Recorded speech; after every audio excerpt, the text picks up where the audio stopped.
Assalamualaikum warahmatullahi wabarakatuh. Kami dari kelompok 6 akan membawakan materi ke-9. Perkenalkan terlebih dahulu anggota kelompok kami. Akma Mahardika Rawizanti, NIM 0198, Isnantia Febrianti dengan NIM 0213, Rian Saputra Dewangga dengan NIM 0218, Adib M. Alfalah dengan NIM 0263. Kami akan membawakan materi yang ke-9 dari perilaku konsumen, yaitu belief and attitude. The power of attitude atau kekuatan sikap. Menurut pengamatan psikologi Daniel Katz, bahwa sikap ada karena mereka melayani beberapa fungsi untuk orang tersebut. Berikut adalah fungsi sikap yang berbeda. Yang pertama yaitu fungsi utilitarian, yaitu mengembangkan beberapa sikap mempunyai produk hanya karena mereka memberikan kesenangan atau rasa sakit. Yang kedua yaitu fungsi ekspresi nilai, yaitu sikap yang menjalankan fungsi ekspresi nilai berhubungan dengan konsep diri konsumen atau nilai sentral. Yang ketiga yaitu fungsi pertahanan ego, yaitu sikap yang kita bentuk untuk melindungi diri kita sendiri baik dari ancaman eksternal atau perasaan internal melakukan fungsi pertahanan ego. Yang keempat yaitu fungsi pengetahuan, adalah yaitu kita membentuk beberapa sikap karena kita membutuhkan keteraturan, struktur, atau makna. Yang selanjutnya, the ABC model of attitude atau model sikap ABC, yaitu model ABC menekankan hubungan timbal balik antara pengetahuan, merasakan, dan sedang mengerjakan. Model ini tidak dapat menentukan sikap konsumen terhadap suatu produk jika hanya mengidentifikasi kognisi atau keyakinan tentang hal itu. Hierarchy of effect. Hierarchy effect yaitu setiap hierarki menentukan bahwa urutan langkah yang tetap terjadi dalam perjalanan menuju suatu sikap. Berikut adalah gambaran rangkuman hierarki.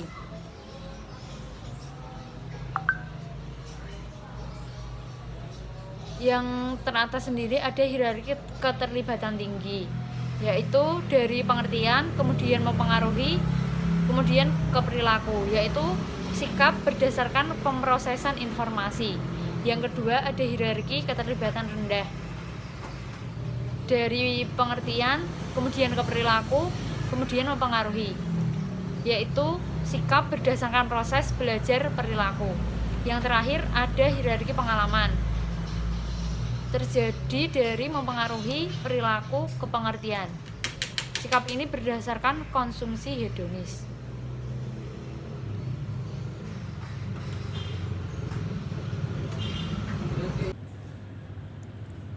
The High Involvement Hierarchy merupakan hierarki keterlibatan tinggi yang mengasumsikan bahwa seorang mendekati keputusan produk sebagai proses pemecahan masalah. Hierarki ini mengasumsikan bahwa konsumen sangat terlibat ketika dia membuat suatu keputusan.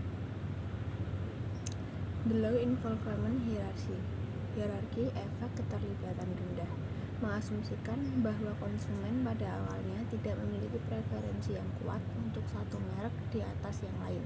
Sebagai gantinya bertindak atas dasar pengetahuan yang terbatas dan membentuk evaluasi hanya setelah dia membeli produk. Kemungkinan bahwa konsumen tidak cukup peduli dengan banyak keputusan untuk secara hati-hati menyusun seperangkat keyakinan produk dan kemudian mengevaluasinya sangat penting. The Experiential Hierarchy menurut hierarki pengalaman bertindak atas dasar reaksi emosional. Perspektif pengalaman menyoroti gagasan bahwa atribut produk tidak berwujud. How do we form attitude? Bagaimana kita membentuk sikap? Kita semua memiliki banyak sikap. Kami membentuk sikap dalam beberapa cara berbeda, tergantung hierarki efek yang beroperasi. Kita dapat dengan mudah membentuk sikap terhadap merek sebagai hasil dari pengkondisian klasik. Misalnya, remaja dapat meniru perilaku teman dan pendukung media seperti Beyoncé yang minum Pepsi karena mereka percaya bahwa ini akan memungkinkan mereka untuk menyesuaikan diri dengan gaya hidup yang diinginkan yang digambarkan dalam iklan Pepsi. All attitudes are not created equal. Semua sikap tidak diciptakan sama. Penting untuk membedakan antara jenis sikap karena tidak semua terbentuk dengan cara yang sama. Seorang konsumen mungkin sangat loyal terhadap merek. Di bagian ini kita akan mempertimbangkan perbedaan antara sikap yang dipegang kuat dan lemah. Konsumen bervariasi dalam komitmen mereka terhadap suatu sikap. Tingkat komitmen berhubungan dengan tingkat keterlibatan mereka dengan objek sikap. 3 komitmen itu yaitu compliance, kepatuhan. Pada tingkat keterlibatan terendah, kepatuhan kita membentuk sikap karena membantu kita untuk mendapat penghargaan atau menghindari hukuman. Sikap ini adalah dangkal, kemudian kemungkinan akan berubah ketika orang lain tidak lagi memantau perilaku kita atau ketika opsi lain tersedia. Identifikasi terjadi ketika membentuk sikap untuk menyesuaikan diri dengan harapan orang atau kelompok lain. Internalisasi. Pada tingkat keterlibatan yang tinggi kita sebut internalisasi. Sikap yang mendalam menjadi bagian dari sistem nilai kita. Sikap ini sulit diubah karena sangat penting. The consistency principle. Prinsip konsistensi adalah pengingat penting bahwa tidak membentuk sikap kita dalam ruang hampa. Faktor besarnya adalah seberapa cocok kita sikap tersebut dengan sikap lain yang terkait dengan kita. Ketika belajar teori disonansi kognitif, melihat di sana bahwa ketika seseorang dihadapkan dengan ketidakkonsistenan antara sikap atau perilaku, teori ini memiliki konsekuensi penting bagi perilaku konsumen. Menurut teori tersebut, motivasi untuk mengurangi perasaan negatif disonansi membuat kita menemukan cara agar keyakinan dan perasaan kita cocok bersama. Teori ini berfokus pada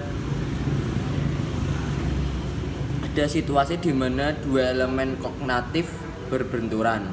Elemen kognitif adalah suatu yang diyakini seorang tentang dirinya sendiri, perilaku yang dia lakukan, atau pengamatan tentang lingkungannya.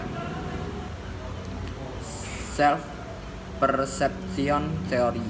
Teori ini mengasumsi bahwa kita mengamati perilaku kita sendiri untuk menentukan apa sikap kita. Teori persepsi diri membantu menjelaskan keefektifan strategi yang oleh tenaga penjual disebut faktor indoor tekniku. Mereka tahu bahwa konsumen lebih mungkin untuk memenuhi permintaan besar jika mereka menyetujui permintaan yang lebih kecil terlebih dahulu. Balance theory. Teori ini mempertimbangkan bagaimana orang memandang hubungan antara objek sikap yang berbeda dan bagaimana mereka mengubah sikap mereka sehingga tetap konsisten. Perspektif teori keseimbangan melibatkan hubungan di antara elemen. Jadi kami menyebut struktur sikap yang dihasilkan triad. Teori keseimbangan mengingatkan kita bahwa ketika kita memiliki persepsi yang seimbang, sikap kita juga cenderung stabil. Namun, ketika kita mengalami inkonsistensi juga cenderung mengubah sikap kita. Attitude models. Model sikap menentukan berbagai elemen yang mungkin bekerja sama untuk mempengaruhi evaluasi orang terhadap objek sikap. Multi-attribute attitude models. Model ini mengasumsi bahwa sikap konsumen terhadap suatu objek sikap A bergantung pada keyakinan yang mereka miliki tentang beberapa dari atributnya. Model multi-attribute dasar mengandung 3 elemen spesifik. Atribut adalah karakteristik dari A. Seorang peneliti mencoba mengidentifikasi atribut yang paling banyak digunakan konsumen ketika mereka mengevaluasi Min. Belief, keyakinan, adalah kognisi tentang AO tertentu. Biasanya relatif terhadap orang lain yang menyukainya. Ukuran kepercayaan menilai sejauh mana konsumen merasakan bahwa suatu merek memiliki atribut tertentu. Important weight, bobot kepentingan, mencerminkan prioritas relatif suatu atribut bagi konsumen meskipun orang mungkin mempertimbangkan AO pada sejumlah atribut. Beberapa atribut cenderung lebih penting daripada yang lain. Model multi atribut yang paling berpengaruh disebut model Fishbane, dinamai menurut nama pengembang utamanya. Model ini mengukur 3 komponen sikap. 1. Silent beliefs, keyakinan penting yang dimiliki orang tentang A, yaitu keyakinan tentang objek yang dipertimbangkan seseorang selama evaluasi. 2. Objek atribut linkages, keterkaitan objek atribut atau probabilitas bahwa objek tertentu memiliki atribut penting. 3. Evaluasi setiap atribut penting. Ketika kita menggabungkan ketiga elemen ini, kita menghitung keseluruhan sikap konsumen terhadap suatu objek. Kita akan melihat nanti bagaimana peneliti memodifikasi persamaan ini untuk meningkatkan akurasinya. Rumus dasar adalah sebagai berikut. Marketing application of the multi-attribute, aplikasi pemasaran model multi-atribut. 1. Memanfaatkan keunggulan relatif. Jika calon mahasiswa memandang satu merek lebih unggul pada atribut tertentu, pemasar perlu meyakinkan konsumen seperti Soundra bahwa atribut khusus ini penting. Misalnya, meskipun Soundra menilai suasana sosial Netherlands yang sangat tinggi, dia tidak percaya atribut ini adalah aspek yang dihargai untuk sebuah perguruan tinggi. 2. Memperkuat keterkaitan produk atau atribut yang dirasakan. Seorang pemasar mungkin menemukan bahwa konsumen tidak menyamakan mereknya dengan atribut tertentu. 3. Tambahkan atribut baru. Pemasar produk sering mencoba untuk membedakan diri mereka dari pesaing mereka ketika mereka menambahkan fitur produk. Yang terakhir, mempengaruhi peringkat pesaing. Terakhir, Anda dapat menurunkan peringkat pesaing yang lebih tinggi dengan strategi periklanan komparatif. Do attitude predict behavior? Apakah sikap memprediksi perilaku? Beberapa peneliti sangat putus asa sehingga mereka mempertanyakan apakah sikap ada gunanya sama sekali ketika kita mencoba memahami perilaku. Oleh karena itu, ungkapan populer jalan menuju neraka diaspal dengan niat baik. Sebagai tanggapan, para peneliti mengutak-atik model Fishbane untuk meningkatkan prediksinya. Mereka menyebut versi yang lebih baru teori tindakan beralasan. Model ini berisi beberapa tambahan penting pada model aslinya.